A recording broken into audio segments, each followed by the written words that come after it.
الحمدللہ وحدہ لا شریک لہ والصلاة والسلام علی من لا نبی بعدہ وعلی آلہ واصحابہ الذین اوفوا عہدہ اما بعد۔ رہنما اہل سنت والجماعت مولانا مسعود الرحمن عثمانی رحمہ اللہ تعالی کو نہایت بے دردی کے ساتھ شہید کر دیا گیا۔ انا للہ و انا الیہ راجعون۔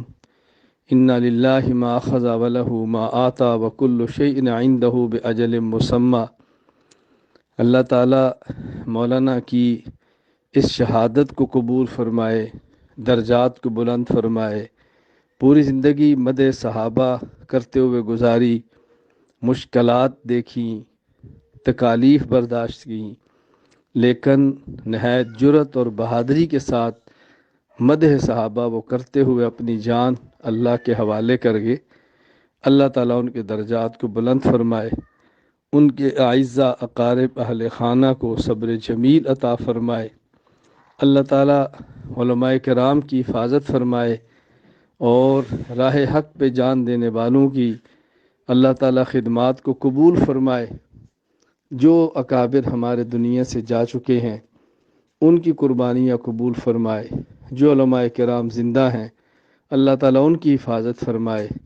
اللہ تعالیٰ ہم سب کو اخلاص کے ساتھ، اعتدال کے ساتھ، دلائل کے ساتھ اپنے موقف کو بیان کرتے ہوئے بیان کرنے کی توفیق عطا فرمائے۔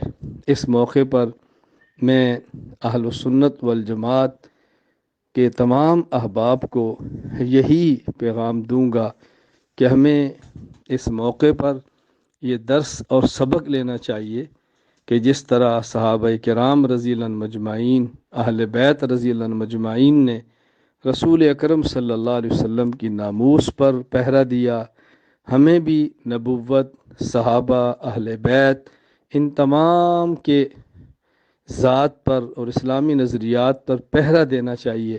اللہ تعالی ہم سب کو اس کی توفیق عطا فرمائے اور قبول فرمائے۔